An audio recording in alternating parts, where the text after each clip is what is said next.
欢迎来到黎春正频道，请订阅频道，所以大家不要错过当天最热门的新闻。我们今天的时事通讯包括以下内容：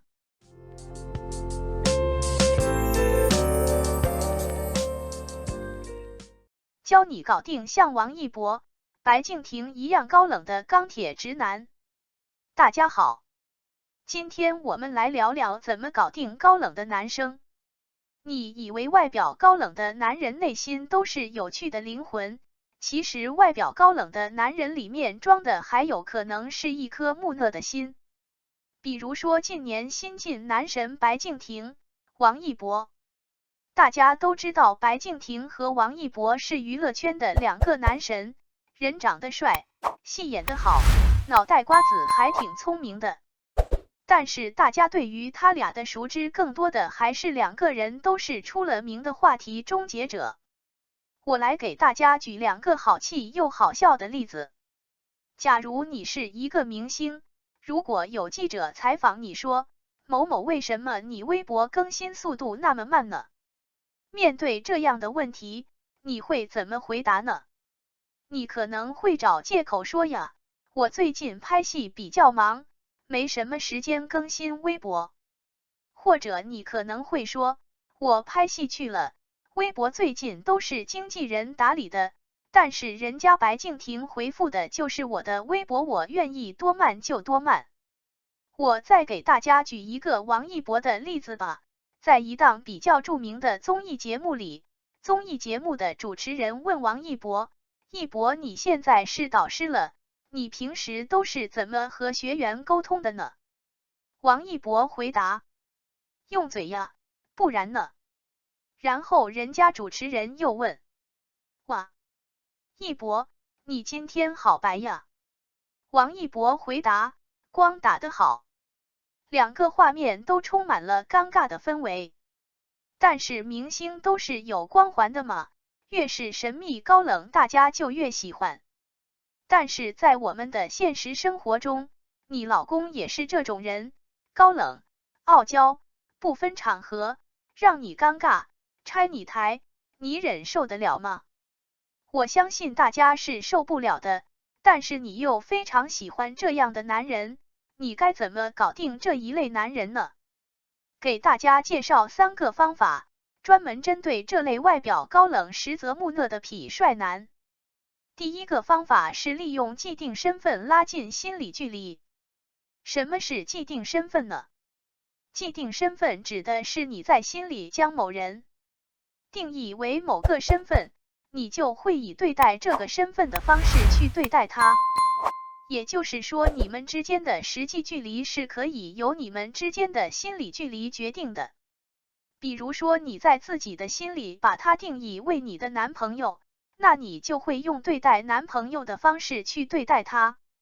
举个例子来说，在你们约会见面的时候，你可以趁着他不注意的时候，把你吃到好吃的东西很自然的喂到他的嘴里，然后假装不经意的说，哎呀，这个好好吃哦，你快尝一尝。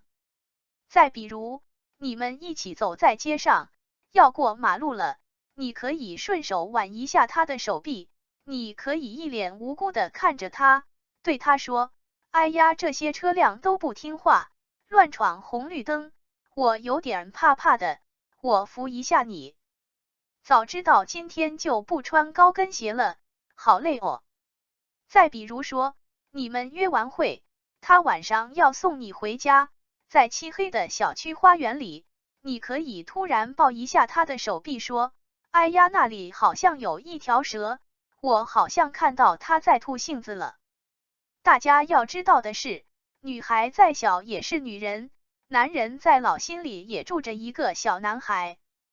当你用这一面去面对他的时候，再怎么木讷的硬汉、直男也会被你的柔软给击败的，这就是既定身份能够达到的效果。但是在这里要提起嗓子给大家敲个警钟，既定身份只适用于木讷直男，对于其他类型的男人要慎用，不然会引起别人的反感情绪，最后还吃力不讨好。第二个方法是利用三岗沟通法表达自己的情绪。什么是三岗沟通法呢？三岗沟通法指的是在沟通中运用感情、感觉、感受去表达情绪。为什么这三感这么重要？因为沟通的第一重要要素就是尊重情绪。感情、感觉和感受都是情绪的延伸，识别自己的情绪，了解自己的情绪，表达自己的情绪，才能拥有掌控情绪的能力。其实针对木讷型的直男，最重要的就是精准的表达自己的情绪。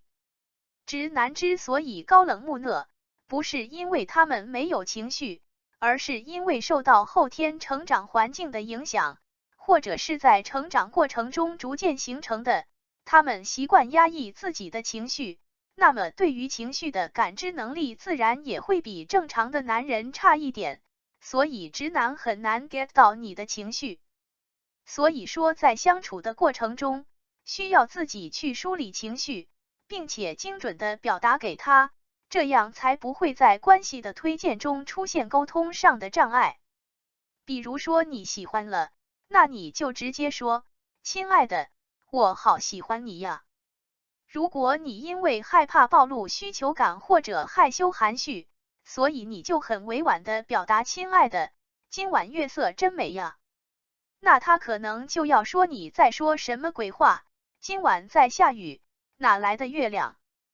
再比如说，你因为他做错了某件事情而有小情绪了，你就可以直接说我不开心了，因为你今天一天都没有给我发消息。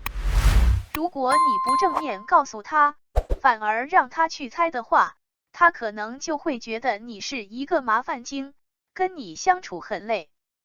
第三个方法是以讲故事代替流水叙述。许多姑娘在谈了恋爱之后都会变成恋爱脑，这类姑娘简直把男人当成了自己所有事情的寄托，生活中点点滴滴的小事都想要告诉对方。上个厕所要发个微信，早中晚吃了什么饭要给对方拍个照，报备一下。朋友、同事的八卦也是只字不漏的向对方倾诉。但是他们又把握不了分享的尺度，你分享的多了，他们会觉得你粘人；分享少了呢，他们又会觉得跟你聊天好枯燥，聊得干巴巴，没什么内容可聊。再加上他们又是比较木讷的直男，跟他们沟通起来那就真的是难上加难。比如说你明明想给对方分享一个美好的生活片段，却变成了一个特别无聊的叙述。打比方，你晚上下班路上看到了很美的晚霞，给他发消息说，亲爱的，我今天晚上下班看到了好美的晚霞哦，心情好好哦。他回你，很好看。这样的回复有毛病吗？没毛病啊，这是尴尬而已吗？如果我们换成讲故事的方式，可以这样表达，我的天哪，我今天撞了什么宏图大运，他可能就会问你怎么了。因为人都是有好奇心理的，他肯定会对你说的这句话产生强烈的兴趣，然后你就可以继续的吊他的胃口。这可是我的小秘密呀，如果我现在给你说了，可能就不灵了，等晚上我们晚安睡觉的时候，我再悄悄告诉你哦。这样我们不仅把晚上的电话局都安排上了，而且这一整晚他心里都惦记，琢磨你到底有什么秘密呢？这就间接的增加了他对你的情绪投资。我们一起来复盘一下今天学习到的内容吧。第一个方法是利用既定身份拉近心理距离。第二个方法是利用三岗沟通法表达自己的情绪。第三个方法是以讲故事代替流水叙述。感谢您观看视频。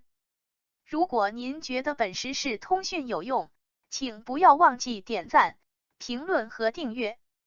祝您生活愉快，充满活力。再见。